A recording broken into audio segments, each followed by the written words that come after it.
Hi, everyone. Judge Andrew Napolitano here for Judging Freedom. Today is Monday, April 22nd, 2024.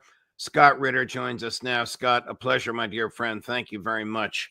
Well, what do you make of the back and forth between Iran and Israel, which started out with Israel demolishing the Iranian consulate adjacent to the embassy in Damascus, murdering two generals and 15 other people. And then Iran showed that it can pierce Israel's most fortified defenses. And then Israel seems to have done something that was almost like a kabuki dance. Well, first of all, we have to back up. This didn't begin when Israel attacked the Iranian consulate. This has been going on since, I think realistically, we should speak of 2001, when Israel uncovered what it believed to be an Iranian nuclear weapons program, covert, and began the process of turning the world against Iran, getting the IAEA inspectors involved, getting the United States to issue sanctions. Iran was, after over a decade and a half, able to convince the world that it didn't have a nuclear weapons program. We had the Iran nuclear deal that President Obama signed, and it looked like we might be moving forward. But then Israel doubled down. It started assassinating Iranian scientists, blowing up Iranian facilities, infecting Iranian computers with very dangerous computer viruses. So Israel's been engaged in an active war against Iran for some time now, and Iran has responded by forming up what's called the axis of resistance, arming Hezbollah, arming the Houthi, arming militias in Iraq and in Syria. And so these two countries have been at war now for 2 decades, and it's a serious war with many deaths, lots of destruction. What happened was Israel thought that it was continuing that low-grade, hybrid war by blowing up this consulate, but they crossed the line, and Iran said, we can't allow this to happen. We have to reestablish the rules of the game, the deterrence policy. And so Iran responded. And the key to deterrence is to let the other side know that there will be overwhelming power applied, that you will suffer far greater damage by doing something through our retaliation that you ever hope to gain from doing it to begin with. So don't do it. And Iran had to send that message to Israel, and they did so by basically penetrating a missile defense shield that's priced in hundreds of billions of dollars, and showing that they can reach out and touch any place in Israel anytime they want with whatever weapons they want. Israel had to save face, and so they did something that didn't really save face. But anybody who thinks this is over doesn't understand Israel. Israel will be undertaking covert action against Iran, continuing policy. And look, I'll tell you how dangerous it got. Today, a head of the Iranian parliament's National Security Committee has said that if we get the permission from the supreme leader, we can test a nuclear bomb in less than a week. That's how dangerous the situation has just become. So Iran has nuclear weapons or does not? It does not have a nuclear weapon, but what Iran has been doing is gradually increasing the enrichment. They originally were doing 3.5 to 5% enrichment for their nuclear fuel rods. They upped it to 20% to produce fuel for a test reactor that the United States was not allowing them to gain fuel for. And then when the United States backed out of the Iran nuclear deal, they enriched a bunch of uranium up to 60%, which could be useful in different kinds of reactors, including potential military reactors. And basically now they have enough 60% uranium that if they run it through specially configured centrifuge cascades, they can produce enough fissile material for a nuclear device.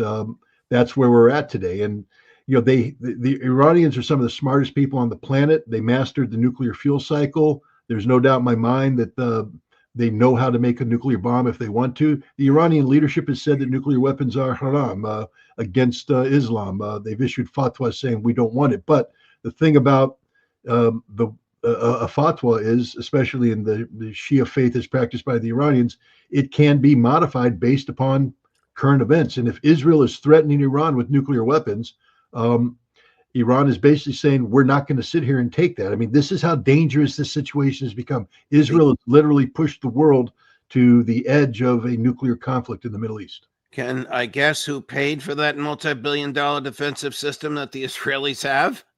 You did. I did. All your listeners did from the United States. U.S. taxpayer money paid for this almost exclusively. It's the Americans were involved in every aspect of this. This incorporates a lot of America's best technologies, modified for the Israeli circumstances. But this is American bought and paid for, and we also supplemented it. I mean, this isn't just an Israeli-owned thing happening here. To repel the Iranian attack, we plugged in the best we have. We plugged in, this X-band ANTPY-2 radar that's attached to the THAAD missile system, which we deployed to Israel, at least 2 batteries. We brought in 2 of our Aegis-equipped destroyers and plugged their radars and their missile system into this overarching ballistic missile defense architecture. We basically replicated the same missile defense architecture that we used to protect Europe and Asia. And what Iran showed is that any nation equipped with modern hypersonic missiles or maneuvering warheads can defeat this system. That means China can defeat it, North Korea can defeat it, Russia can defeat it. There is no such thing as ballistic missile defense. This is what we learned back in the 60s and 70s. That's why we signed the ABM treaty, anti-ballistic missile treaty, in 72. But the United States pulled out of it in 2002. Russia's been warning them ever since that there is no such thing as a missile defense. Russia's built missiles to defeat it. Now the entire world has missiles to defeat it. The concept of missile defense is just an expensive joke. The Israelis were of the view that their existence in the footprint where they are and expanded where they want to go was based on everybody else fearing them. Are the Israelis now shocked with fear at the nature and extent of the Iran offensive weaponry that was visited upon them? If Israel's not afraid, it should be. I will say this, that politicians sometimes get so caught up in their their politicized world that they start to believe the nonsense that they put out there. So I'm sure there's many right-wing politicians now who think the Iranians are bluffing, that think Israel is supreme. I worked with Israeli intelligence for 4 straight years in the 1990s, and I worked with their technical intelligence department, the guys who do the ballistic missile analysis. These guys are really good.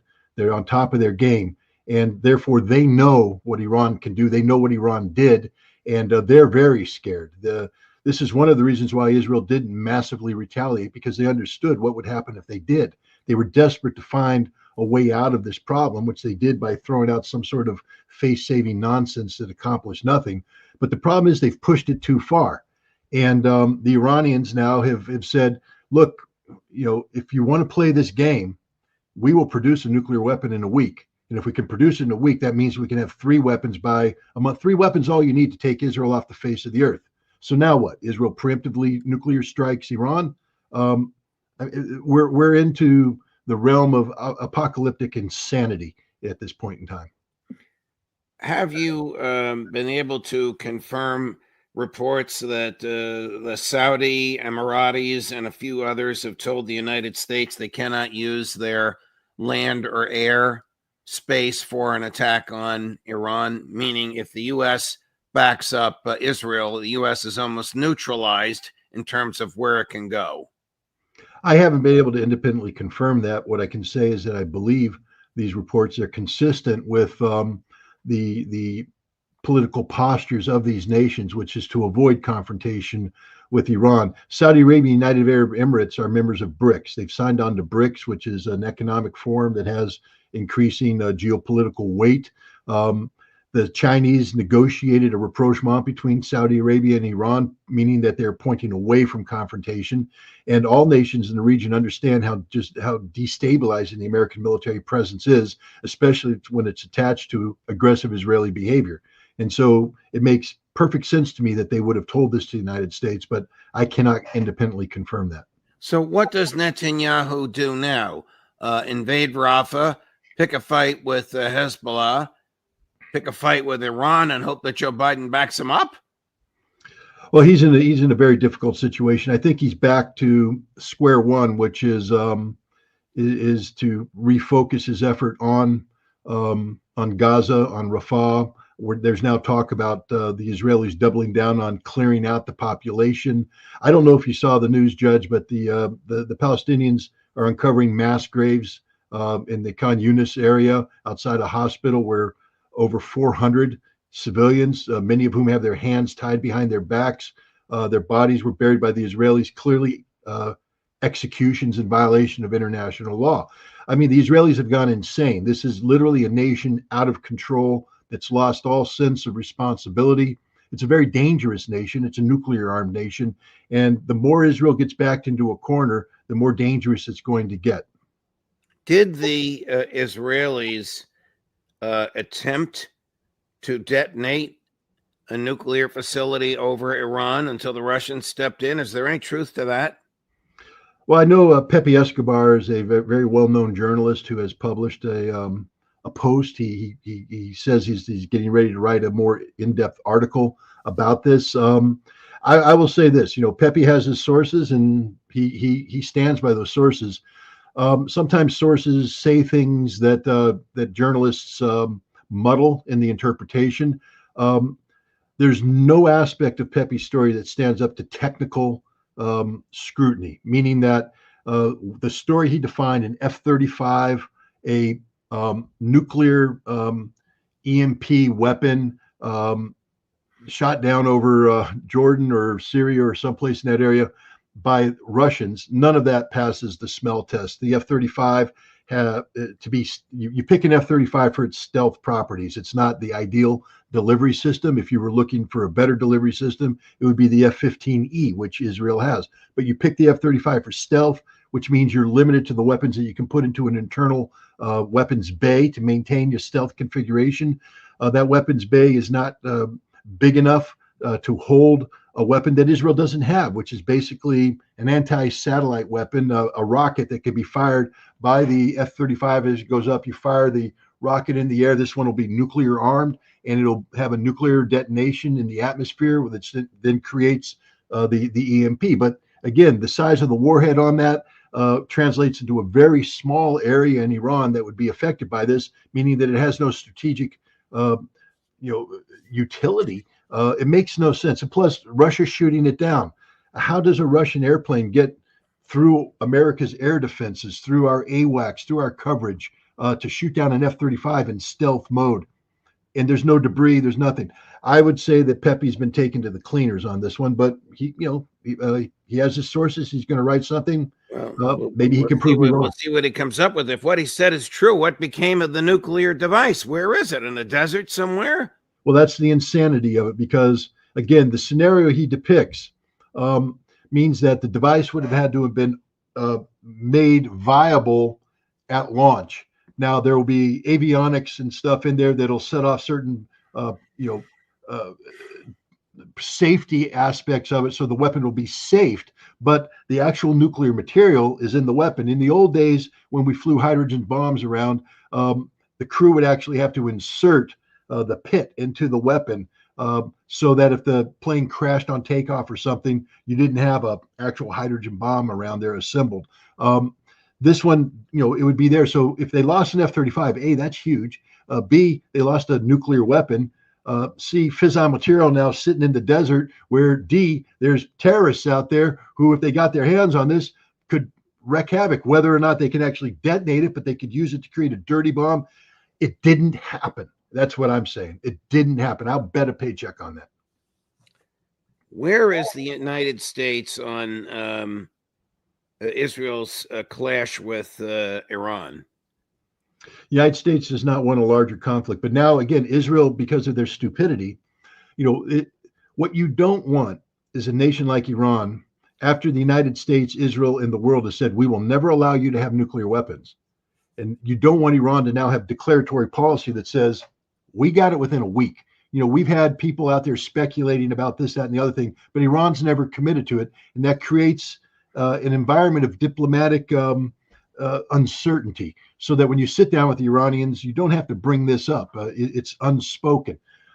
Now it's there on the table. And the Iranians have put it in our face. This causes huge problems for us in terms of nuclear nonproliferation, in terms of our policy. We do not, and the Iranians did this because they believe that the United States is in a very precarious situation. We lack military power in the region to assist Israel with a meaningful strike. And so that was proven because Israel, once they were told the United States isn't going to participate, Israel stood down because Israel couldn't go it alone. It doesn't have the capacity to go it alone. Iran is taking advantage of this. They feel backed into a corner because they know what Israel is getting ready to do, which is to launch a full-scale covert war against their nuclear facilities. And Iran is basically putting Israel on notice, saying, we won't tolerate that anymore either. If you start blowing up our facilities, we may make the decision to produce a nuclear bomb. And now what? The Israelis have promised to attack Iran if that's the case. So has the United States. Iran may have just called America's bluff. What does Vladimir Putin think about all this? Well, he didn't call me today, and he wouldn't take my call. But I would imagine, given the fact that Russian policy is fairly consistent, that the past statements that the Russian government has made regarding Iran and nuclear weapons stand, that Russia will not support Iran getting nuclear weapons, that is against the Nuclear Non-Proliferation Treaty and against the Russian non-proliferation policy. But Russia is also determined that Iran is a close ally in this ongoing struggle against American hegemony. And so I think the Russians will be articulating restraint on the part of Iran, hopefully getting some sort of formal statement from the Ayatollah that he hasn't issued a fatwa authorizing it, that this was irresponsible speculation by a member of parliament and nothing more. We're going to take a break for a commercial announcement. When we come back, Scott and I will be talking about the travesty on the floor of the House of Representatives over the weekend and what that means for Ukraine. But first, this. How do you really feel about your financial future right now, today? Stable or uncertain? Despite all the happy talk that the Fed and the banks want you to buy into, I believe that 2024 is going to be a very unstable year, politically and financially. That's one of the reasons I decided to buy physical gold and silver, and I suggest you should do the same and do it now. Why? Because throughout times of economic uncertainty, gold and silver have rightly earned a reputation for stability. Owning precious metals has made me feel more stable, and it can do the same for you. Reach out to my friends at Lear Capital and get their free wealth protection guides. You can reach them at 800-511-4620. Lear has earned an excellent reputation by helping thousands of customers just like you move portions of their retirement savings into Lear gold and silver IRAs. It's easy to do, and it's tax and penalty free. Don't be caught off guard. Experts predict the markets may tank again. You'll be happy if you have protection in place. So call Lear at 800-511-4620. 800-511-4620, or go to LearJudgeNap.com and tell them your friend the judge sent you. What difference will it make for the war in Ukraine that the United States Congress has now authorized another $61 billion, 2/3 of which stays here in the U.S.? It doesn't change the outcome whatsoever. It may have bought the Ukrainians 10, 20 days. But it's going to cost them 100,000 lives. It changes nothing. I mean, just to put this in perspective, we gave the Ukrainians $23 billion in 2022, at the end of 2022 and early 2023, to create this army for this vaunted counteroffensive. It failed miserably. At that time, Ukraine had a military that had combat cohesion. They had an air defense system in place. They had artillery with ammunition. Right. And the Russians beat them. Right now, as we speak, Ukraine is the line is collapsing. There's no manpower to back it up. I don't care how much money you give the Ukrainians, that doesn't give them manpower. And even if they are to, they have this new mobilization law, et cetera, they have to train them. To train a combat effective person is going to be three months. They don't have 3 months. How are they going to equip them? And then how are they going to get all this stuff to the front line? The Ukrainians have lost any notion of air superiority that can be put in place by air defense. They have no air defense. That means the Russians are imposing their will on the battlefield. It's a completely different environment right now than it was in 2023. The Ukrainians just can't move around. They're being killed as they speak. So all we've done is increase the target opportunities for the Russians. And the Russians, notice, they're not panicking. The Russians aren't saying anything. They have their plan. Their plan is going forward. And from what I understand, the Russians, they're disappointed, because they were hoping that if the Congress continued to deny the funds, that the Ukrainians would see the writing on the wall and find a way to end this war without more people dying. Now Congress has breathed, vain hope into the Ukrainians. They will continue this fight, which means they will continue to die. And the terms of surrender that the Russians will eventually be imposing will be much harsher. These are hard. The longer this war goes on, the harsher the Russian terms will be. Here's President Zelensky yesterday. This is cut number 1, Chris, on Meet the Press. If Ukraine really gets the weapon system, which we need so much, the thousands of soldiers need so much, and this aid should not be just spread in thin layer all over, but it has to end up in tangible weapon systems, some really crucial weapon system which are hard to get, the long-range artillery, and I really appreciate that it mentions ATACMS, so long-range weapons, and it's important because we need long-range weapons to not lose people on the front line, because we have casualties, because we cannot reach that far. Our weapons are not that long range, so we need it, and air defense. This is crucial. Does he know what he's talking about? What he's doing is he's fudging talking points put out by people like Ben Hodges and people in the Lloyd Austin and others in the Pentagon. Look, if you have long range strike capability, you can disrupt Russian logistics, Russian command and control. You can disrupt, Russian troop concentrations. That's a truism. Without these, the Russians are able to accomplish more closer to the front line. Creates, better cohesion, better ability to mass power. So Zelensky's right. Give him ATACMS, and he can disrupt things. All the Russians will do is adapt. It doesn't change the outcome. Just like when we gave them HIMARS, the Russians changed the way they did business. Now they're shooting down the HIMARS. HIMARS wasn't the game-winning thing. It was game-changing for a moment, but then the Russians adapted. You give the Ukrainians ATACMS, it will be a game-changer for a moment, and then the Russians will adapt, and all the realities we just talked about come back to haunt. Air defense, there's not enough air defense systems in Europe to help the Ukrainians out right now. First of all, how do you get them? They've been denuded. So now, as you bring in air defense, there's no existing air defense umbrella that's going to protect them while they position. There's nothing there. So as you bring it in, the air defense is going to be picked off. Look, Zelensky needs to come to the understanding that he has lost this war, and there is no magic weapon. There's no series of weapons that can change this. If NATO sent its military into Ukraine right now, Russia would prevail. It would be a much more difficult fight, but Russia would prevail. That's because Russia has the superiority of arms, the concentration of firepower, the experience, etc. Ukraine has lost all of this. This is literally the fourth army that NATO's rebuilding right now, and this is not going to be an effective army. They're dying on the battlefield. The second line of defense has been breached outside of Avdiivka. There's nothing behind that second line. We're looking at the beginning of the collapse. So Zelensky is just living in a fantasy world. Here he is talking about a planned Russian offensive of 300,000 troops. If this is true, I can't imagine that he could resist it. Cut number 5. Russia wants to mobilize 300,000 people by June 1st. We are getting ready for this.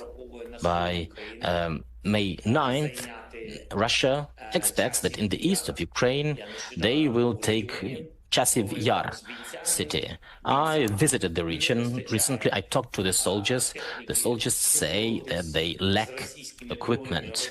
They need to fight Russian reconnaissance drones, which essentially guide the artillery. And we need artillery shells. I hope we'll be able to stay and the weapons will come on time and we will repel the enemy, and then we'll break the plans of the Russian Federation with regards to this full-scale offensive. I mean, the man lives in a fantasy world. First of all, Russia doesn't operate on the calendar. If we haven't figured that out yet, we haven't. Russia is, they are performance driven. They are objective driven. Denazification, demilitarization. You have yet to see a Russian commander. You've never seen Vladimir Putin say, take this city by this date, or a Russian general, take it by this date. They say, take this city, take this objective, take that objective.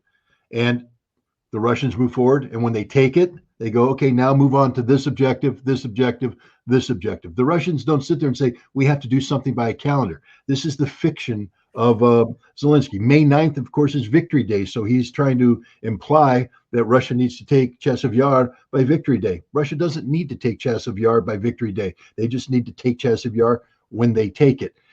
This 300,000 mobilization, it's already happening, Zelensky. Are you high? Well, sorry, I didn't want to go that route. The fact of the matter is the Russians have announced that they have built 2 new combined arms armies and the Dnieper River Flotilla that's a multi-divisional force.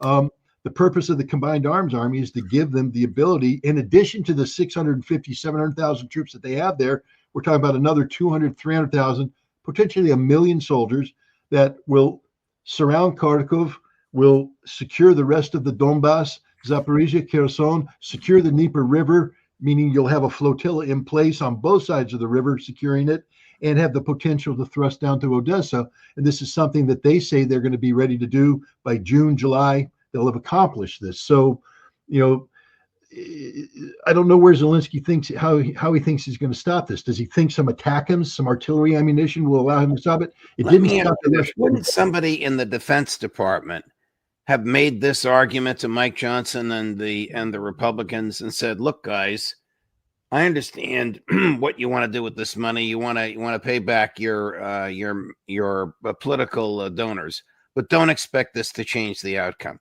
$61 billion now wasted because these Republicans and Democrats, it's both of them, want to pay back the military industrial complex. Do they actually think it will change the outcome? Congress doesn't think. First of all, Mike Johnson doesn't know anything about the military, and with all due respect to even those veterans in Congress, they have so politicized whatever common sense they once had. Look, when Mike Johnson talks about the biblical need to release this money, he lost me. I mean, I respect people's religion, I respect people's faith, but when you're an American Congress, when you're Speaker of the House, your religion belongs nowhere in the United States Congress. You're there to do the people's business. The Constitution separates church from state. So keep your Bible out of my business. But that tells you where he's at. He's not thinking militarily. He wouldn't understand anything we're talking about here today. He doesn't know what an ATACMS does. He doesn't know what an F-16 does. He just is told that that's what we want to do. We want to do a certain amount of money. We're playing political games. All of Congress is like that. They don't understand anything that we just said. Lindsey Graham basically is the only one that has simplified it down. He knows what he wants. To fight to the last Ukrainian. He wants to squeeze Ukraine dry so to hurt the Russians. That's all he wants to accomplish. His bloodlust, at least, is honest. I hate him for it, but at least he's honest. Have you ever seen members of Congress waving a foreign flag on the floor of the House of Representatives? Well, not like that. No, this is disgusting. And, they need to remember, they're not just waving the flag, but they're saying Slava Ukraina, and glory to the heroes. These are Banderist slogans that are the same as Sieg Heil for Nazi Germany. These are the slogans that Banderist shouted as they burned Jews to death, as they slaughtered people to death. They are celebrating a Nazi ideology that my grandparents, your grandparents, our relatives fought to defeat, and yet has been resurrected thanks to U.S. taxpayer money in Ukraine today. And waving that flag is like waving the Nazi flag. And these guys are so ignorant they don't realize it. The other thing is, if you claim that you support the Ukrainians, why don't you at least have the integrity to say that while you're waving that flag, that you're going to need to produce 100,000 of those flags to put over the coffins of the Ukrainians that are going into the ground because of your stupidity. We don't like the Ukrainians. We don't support the Ukrainians. Everybody who waved that flag, you hate the Ukrainians because you just condemned them to massive death, massive suffering, massive destruction. This is really despairing as an American. Watch this. Watch the flag waving. I missed it, but thank you. Okay. The House will be in order. The House will be in order. The chair would remind my colleagues to observe proper decorum. Flag waving on the floor is not appropriate. The House will be in order. Without objection, a motion to reconsider is laid on the table.